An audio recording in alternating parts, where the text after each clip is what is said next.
Good day, ladies and gents. This is going to be episode number 22. And this is going to be a bomb, guys, like I said. And I'm sorry I'm going to touch a lot of feelings, and I might be hated by many for telling what I'm telling today, right now. But it is the time that I have to kind of like break this thing and tell everybody that what they've been waiting for, the conclusion of the story. On this episode, guys, I'm going to take carry on from when I said my mother came to the police station to come and rescue me. So I'm going to give you detail by detail because we slept there. In the morning, as we woke up, remember, police refused to help us. We had to walk out of the police station. My mother said, it was that night shift was now knocking off. My mother said to them, people, we're going to go to a different police station. Although it is out of our area, we're going to report this matter there. And the police said, okay, it's fine. You can try that. That lady was rude. The gentleman, I still remember his name. I think he is deceased as well, but I'm not going to mention him. As we walked out, remember, we didn't have money. My mother also walked to come to the police station. I walked the previous day to come to the police station. We walked towards Makado police station, which is like many k's away. We walked very slowly. The morning shift was knocking off. That man that was working night shift said, actually, he was driving out of the police station. He met us by the main road, going to the other police station. He stopped the car. He gave us a lift, guys, to drop off us halfway to the other police station because they didn't want to help us there because they said I may have been given a task to do and I refused. No problem. He gave us a lift. He dropped us halfway. We walked. We were going to the police station, remember. We go to a place called Posaito from Silom. The guy dropped us off at a place called, what's this place again? Hamasocha, Arabali. The man used to stay Amabunga side. He had to turn. We had to carry on. We carried on by foot. And then when we go to Posaito, my mother said, you know what, my son? I've heard of a place, or a pastor who's very good around here from ZCC Church. Let's go. Let's not go to the police. Let's go to him rather. Maybe he will break this case. Guys, I went with my mother. We found the pastor. Pastor this and that. Pastor was like, okay, I can help you. I'm not going to explain what he did because it's against the church policy. I'm a member of the church. But he gave us something called Naira.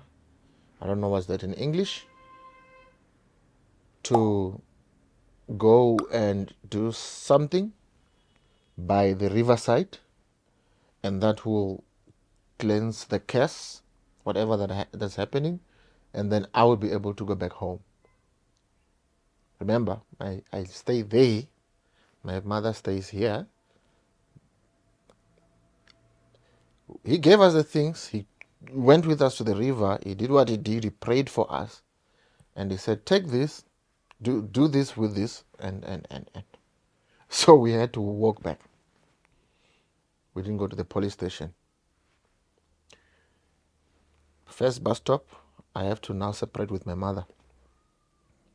Second bus stop, I had to turn left to keep on going up the mountain where my father is. And remember, since I ran away, when?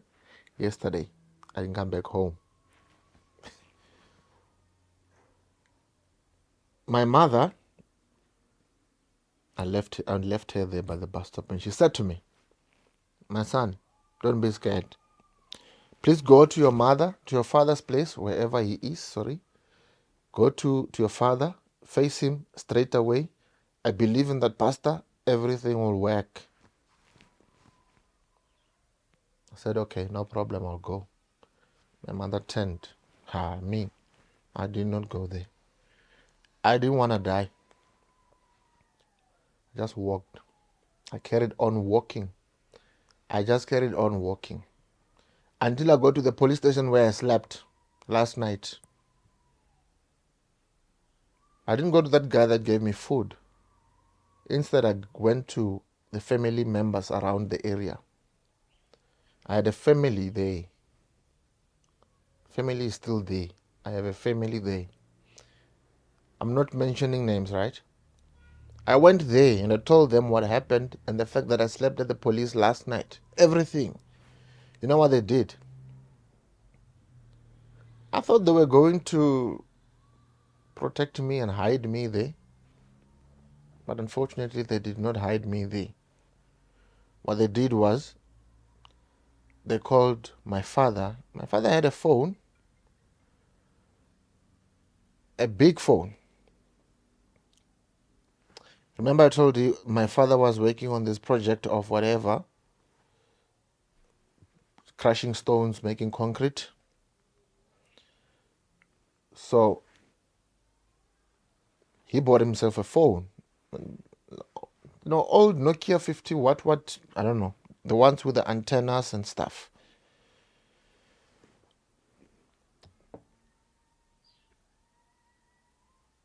Those people called my father to say, "Hey, your son is here with us. Do you mind talking?" And remember, the people that are calling my father to say that are the people that my father, when he was supposed to go to court on the previous video, I mentioned that he said he was going to shoot people in the court of law. He was telling these people. So now these same people are calling my father to come and speak to them about me while I'm there. And I was like, this guy is going to kill me. He's going to kill me and it's going to kill these people and it's going to kill everyone. I'm thinking, my father says, "Okay, it's fine, I'll come tomorrow so that we can talk." You don't know me. Right in the evening, they gave me a room. They said, "You will sleep here." They did so well by giving me the keys.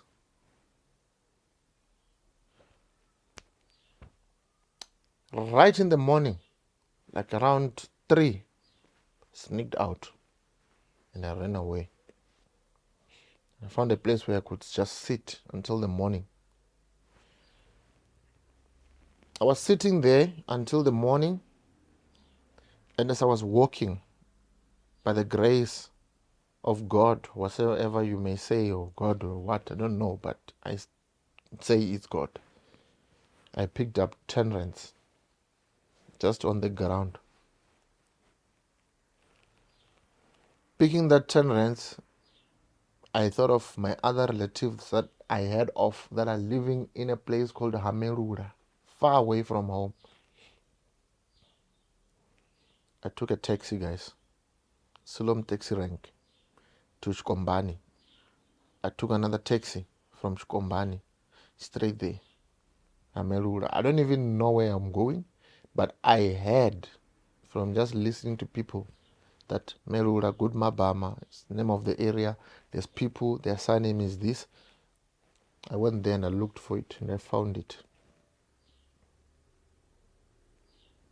When I got there, guys, things didn't get any better at all, because I don't know whether I should blame those people or not blame them, but the granny there was a hardworking person. She likes hard work. They had a big field where they plant corn, sweet potato and everything by the mountainside. They had a lot of mangoes, That granny sells meat. She buys a cow with a friend. They slaughter the cow. They share the meat, take it to the butcher to slice it. Everybody goes and sells their own portion. They didn't have a scale. They just take how many pieces, whatever, charge you and put it right on in the plastics, and then you pay them. They used to do that to sell by the. We've got a place called Mundendin in Venda. This is where the pensioners get their money, the grant money. I was taken to the fields, and I was told that I'll stay in the fields, and I'll be chasing the baboons and the monkeys when they come to steal the corn. I was given tools to chase them with. I was given a basket full of beans to cook and eat. That's what I was eating. One day, they asked me to go with them to a place called Machabawe to go and look for a cow that they needed to slaughter in order to sell. I didn't have clothes, remember? I'm still wearing those shorts that I mentioned. A t-shirt. They gave me small jersey.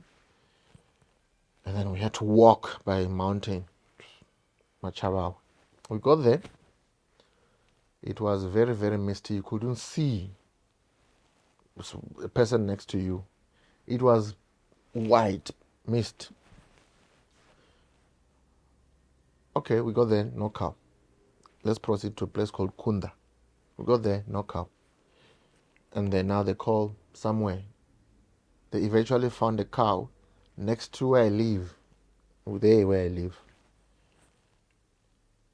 They said we are going there. They got a bakkie, we went there. They got somebody to kill the cow. They selected the cow from the kraal. They killed the cow. Somebody killed the cow. They loaded the cow. I helped to load the cow onto the bakkie. They put some sticks underneath the cow. When we got there, it is then that I was given a task to skin the cow. To skin the cow, take the inside and end. I was doing it with somebody, but that somebody got tired and left. But me being, I have no say. I had to just carry on. Skinned the cow throughout the whole night, cleaned the intestines with the hose pipe, put the hose pipe here, opened the tap, and the water will just flush all the waste out of the intestines of the cow. It happened like that. The following morning, I was given the 4 legs of the cow to go cook there where I live. Remember, I'm living there by the fields where the corn is planted, the farm. Got there, I cooked my, I don't know if it's called trotters or whatever. Yeah, but the cow legs. I cooked them.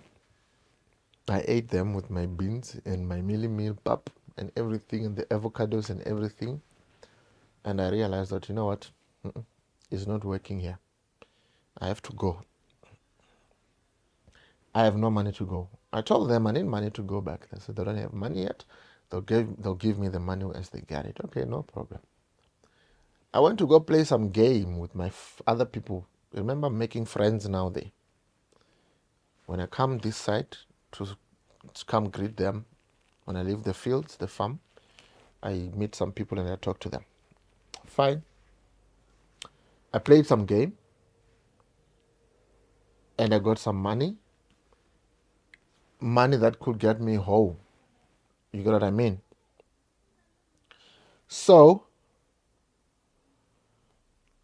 getting the money that could get me home,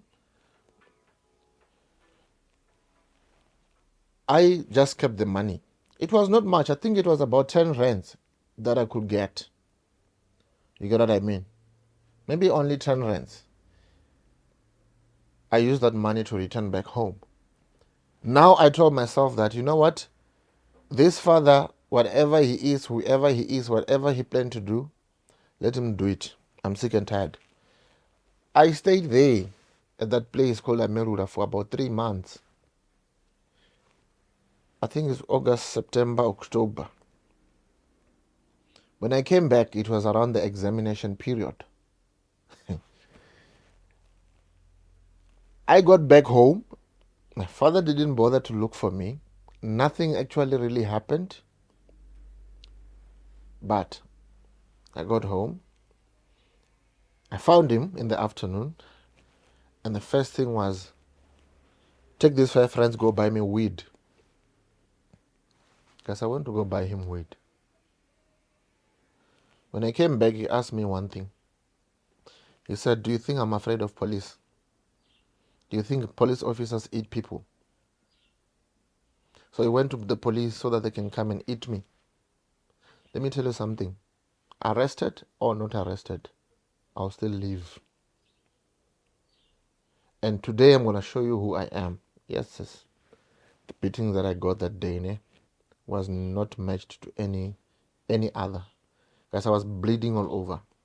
Couldn't go back to the police because the police told me that I'm a spoiled brat. I'm not doing what I'm supposed to do. I didn't know where to go. My mother, being my mother, she was just praying wherever she is, but she doesn't know what exactly is happening. The fact that I was not even there at home, she didn't even know. My mother. Eventually, fire came, calmed down, and I stayed there with my sister being taken to different places for help because her tummy was just abnormal. She's about 2, maybe 2.5. And then nothing changed. Just the fact that my father managed to allow me or us to stay again, and everything kind of like went back to not normal but subnormal. I was going to school now, I was writing my exams,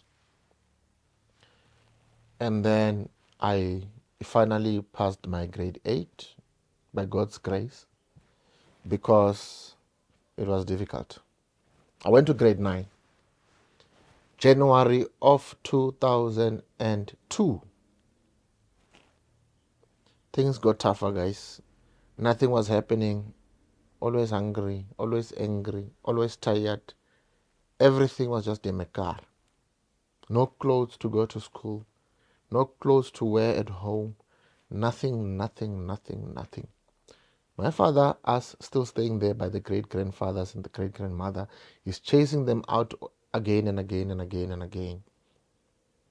And guys, what I'm going to say now, it's quite disturbing. It's quite disturbing because from January until May 2002, I don't remember much. Right around May, towards June, my father decided to go mad in the head. He started fighting the people, a lot of people around. I'm going to give you 2 nights before the worst happened. He came at night. I was sleeping. And he decided to wake me up. He said to me, he is about to kill me and I must pray.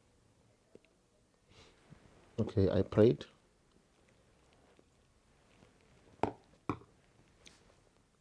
And he said to me, he's seeing ghosts. Asked me to chase the ghost from the other side. He was chasing from the other side. Can't see nothing. And then he said to me, there's this other Sangoma person called Banzanza.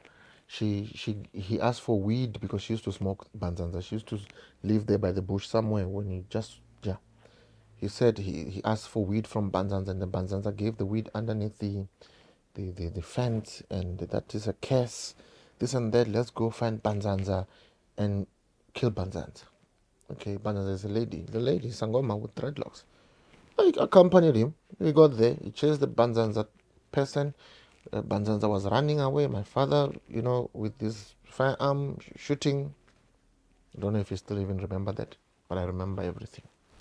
When Banzanza has escaped, he decided he would tell me that I must kneel down and pray again because now that Banzanza escaped, it's my turn. Okay, prayed. Nothing happened. We went back home. He asked me to roll his weed. I said I can't. He clapped me that I can roll the weed. I kept on saying I can't. He then said to me, had you rolled that weed, I was going to show you who I am. Okay. He asked me to kill the dog. There was a dog, the same dog that my sister used to eat with, or to eat the milk, yeah. He asked me to kill that dog, bare hands. I said, how can I kill the dog? Then he said, had you killed the dog, I was going to show you who I am. This and that. I was so confused. The whole freaking night I didn't sleep, guys. The whole freaking night I didn't sleep. The following morning, he needed water to bath. I gave him water to bath. He needed food. I gave him food. He went. Later the same night, he did the same thing again. Exactly the same thing. He went out to go drink. He came back late at night. He did exactly the same thing. We didn't sleep again. It was me and him. My brother was sleeping. The other kids were sleeping. Granny was back. Grandfather was back. They were all sleeping. He was knocking on their doors. He wanted to break in. He said, let's run. Let's do this. Let's beat people. There's a guy that I need to go kill. Let's go kill him. Let's go do that. No, once we're done, I'm going to finish you. This and that, guys. It was a mess. He nearly even stabbed me. He nearly shot me. He did a whole lot of things in front of me, guys. I was so scared. I was terrified. I couldn't do a thing. But guess what, guys? Please don't cry with me when I cry. There's a possibility that I will cry. The following morning, guys, my father said to me, let's go. I want to send you to your mother. I want to send you to your mother. I want to see your mother. I said, okay, no problem. Let's go. We walked together. We walked to his uncle. We are from this village. We're walking down. We're going to where my mother lives. Right here in the middle. My father's uncle used to stay right here in the middle. He stopped there. My mother had a protection order against him. He couldn't go there. He then asked me, my son, can you please go and call your mother? Remember whatever that he was doing and making me chase things and people and, shooting in the air, shooting there, doing this and that. I'm still terrified. I'm scared. I didn't sleep. He says, go call your mother. I went to go call my mother. Let's look into my face. I'm not hyperventilating or hypothetically speaking. I'm speaking the facts. And this is what happened exactly so. I went to go call my mother. My mother said to me, my son, you haven't been eating. I want you to eat. Now that you are here, you are allowed to come here. I want you to eat. I ran out of water, but I'm going to drink once I'm done with the story. But this is where I want everything to go. When I got there, my mother made me food. But the type of food that my mother made me did not make sense to me. And the message she gave me, it did not make sense to me. My mother taught me how to do laundry when I was 10, 11. My mother taught me how to cook when I was 10 and 11. And she said to me, my son, you can see the life we are living. If I happen to leave you, I want you to be able to do certain things for yourself, including doing laundry, including cooking for yourself and your siblings. Guys, my mother gave me a round container with pap inside, cabbage inside, wors inside, and acha. That's what I ate on a yellow spice container. She said, eat, my son. I ate. And then the message she said, Ishmael, she used to call him Po, not Ishmael. The Ishmael is my name, but she called me Mpo. She said, Mpo, Wananga, you are eating my food for the last time. Didn't make sense to me. Went with my mother where my father was. Because we sat there. I only sat for a while because I had to go back to my father's great-grandmother's place there where we're living. My brother was there. He's probably hungry. My sister is there. She's probably hungry.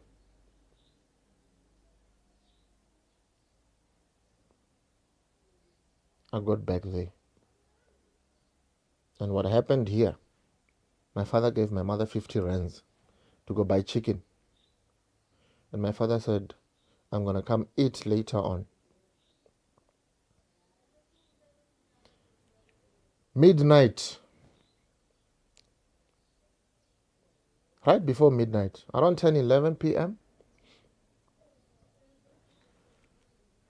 police came. My father is not back. Remember the 2 nights torture? This night, my father is not yet back. I didn't know that my father gave my mother 50 rands to go buy chicken because that only happened once I left to go back to where my brother was.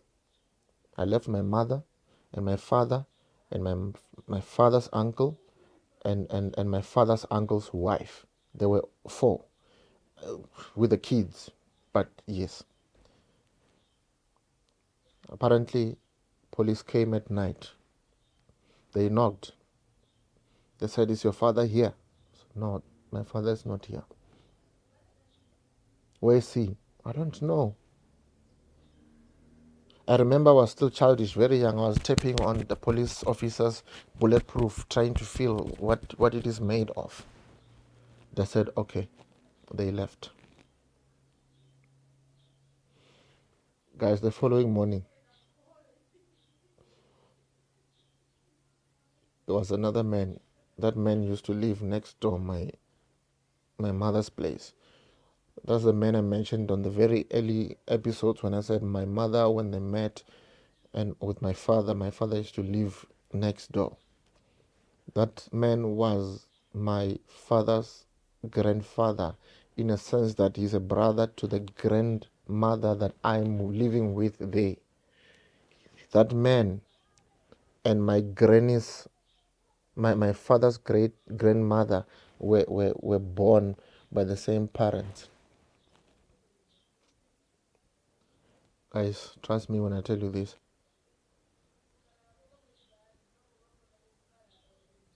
In the morning, that old man, the one next to my mother, he was a Johannesburg person. He just recently came back to visit. The whole thing is happening while that man is there just to visit. That man came walking. He didn't use his car. He came in the morning, guys, and he said, where's this boy's father? My great grandmother said, what happened? That man was holding a gun. He said, I want to kill him. I so want to kill that boy. He's referring to my father as a boy because my father is younger than him and he raised my father, right? I was so want to kill that boy. The grandmother said, let's go to the house. I realized right there that something was wrong. I went to go listen on the door. And that old man said, Nchabeni killed that poor woman. You hear what I'm saying?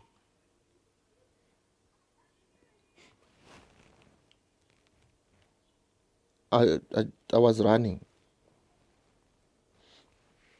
I ran straight towards where my mother lived, where we grew up, where we were taken away from. Because I was running, I ran there, and when I got there were just a lot of people, people were gathering there. My mother was just sitting there, not responding, non-responsive completely.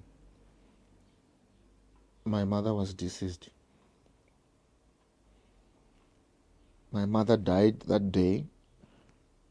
My father shot and killed my mother right on the chest. Just guys, when I got there, the yard was full of people, and my mother was just lying at the corner dead. When those pathologists or whatever you call them came to pick up the body, I was already there. I left my brother and I left my sister right there where my great-grandmother stayed. And when I got there, people opened the way for me, and I went to go see what happened. And it was then that I realized that things are going to change for the West. And this is the reason why, guys, I was dragging the story, because I didn't want to just start off here. I went back, right?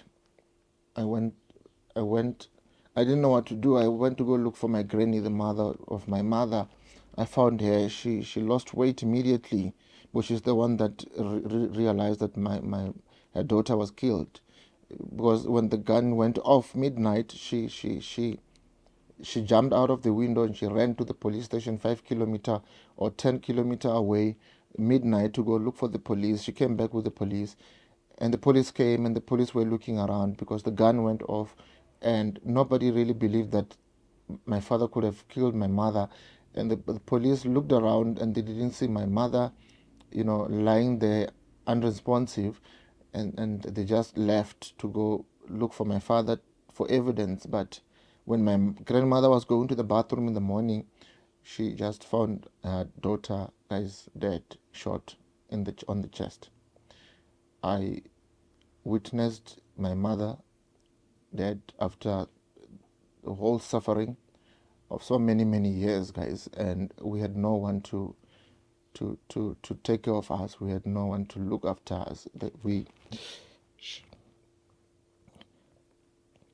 had no one to talk to. We had no one to cry to. We had no one to go to. We were denied access to relatives. We didn't know people. We didn't know no one. We didn't know anything at all, guys. I had to go back and fetch my sister and my brother, because we eventually had to all come back and stay with our granny, because that's the life that we were used to. We were used to staying with our granny, guys. We had to come back and stay with our granny. At that time, my father, we don't know where he is. Somebody even made a joke in the crowd to say, yes, in Chabeni, and all the people just dispersed like that. When one person just said, Mpo's father is here, they all just ran away. I also ran away. And you know what? When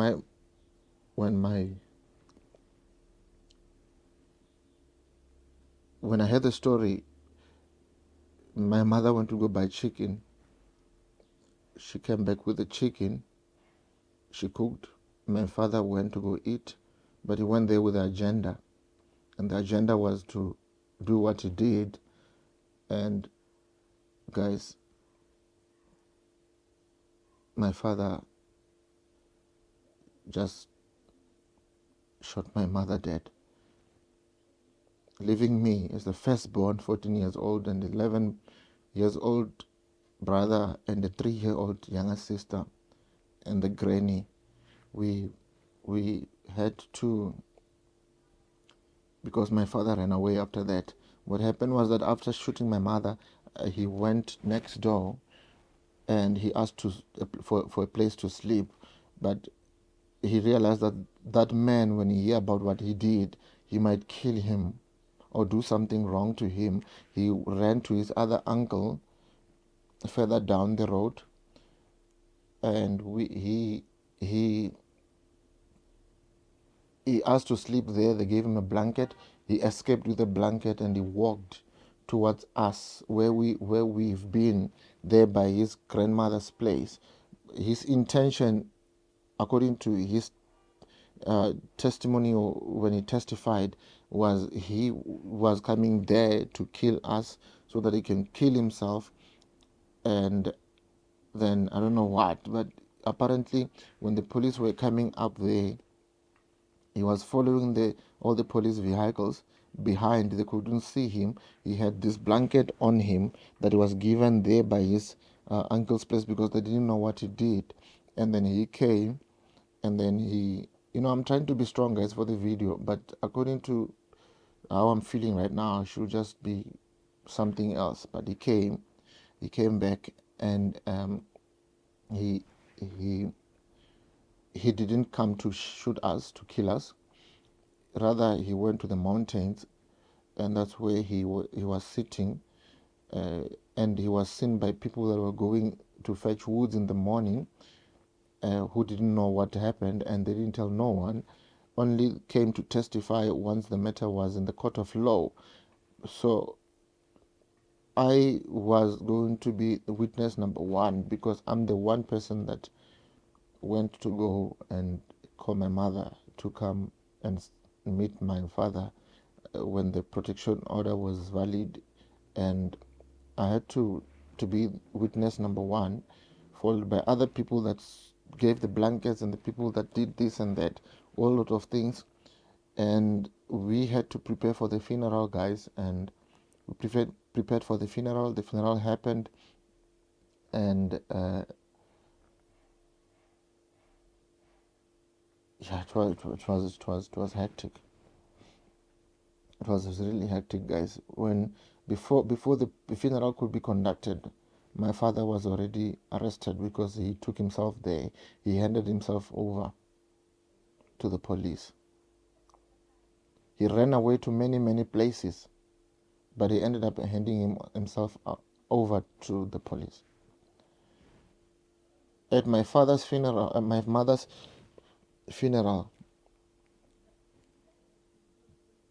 the police officer that gave us a lift was there, and the statement he made was, had I listened to you all and arrest that man, maybe this wouldn't have happened. And then I asked him, but I just asked him to stay away from me. Told him, said, please just move away from me, because whatever he was saying was not making no sense. That's what he said. He said, had I arrested your father, this wouldn't have happened. I just didn't know. I said to him, you didn't need to know. You needed to act. And I asked him to move away. He said to me, should you need anything at all, let me know. So I'm not ever going to need anything from you. Nothing. If you fail to protect me as a young child, 14 years old, there's nothing you're going to do to help me. When the funeral was over, it was court. I was going to court without clothes. There was other people that were giving me clothes just to appear in court presentably so. One guy that gave me the clothes was the guy called Mchinyazi. Mchinyazi had a saloon. He gave me that guy gave me clothes, he gave me shoes, he gave me a lot of things so that I can go to court. People were donating for me to just appear in the court, presentably. And the court went on and on and on and on. the dockets were missing and this and that, but there was a gentleman called Masiagwara who did whatever he can do to ensure that there's copies and copies of the docket so that the case can just proceed.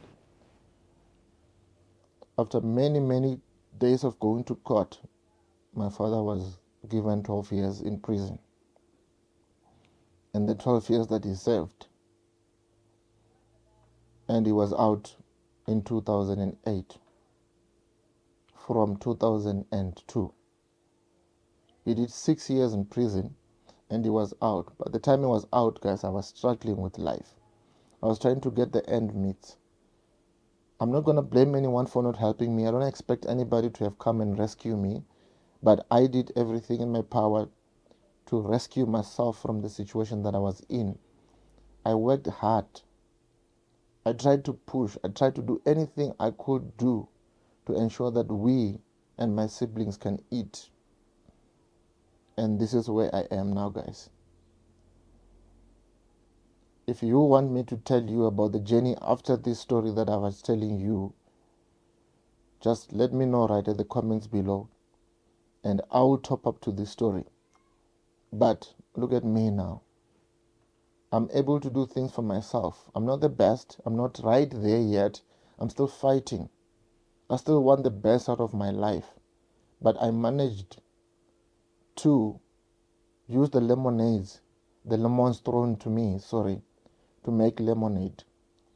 So whatever circumstance that you go through, guys, it's not the end of the world.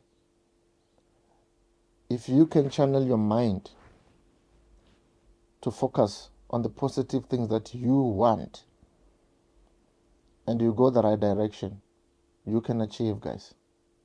I always say life is like a network. You may look for work in Durban and not find it, but you may find that your signal is in Johannesburg or wherever else. You get there and things might work out for you. And the reason why I'm making this video is because there's a guy that recently killed his wife and people were mocking those kids and saying these kids will never make it in life, and that's a lie. It's a lie because I went through the same things, but I managed to make lemonade out of the lemons that were thrown to me. I got my own house, my own family. I'm making a living. I'm not there yet, but I'm a figure. People talk about me out there. Those that knows about me. Stop lying and telling people that people will never make it because whoever is normal. People can still get the best out of their lives only if they focus and do the right thing. Thank you so much.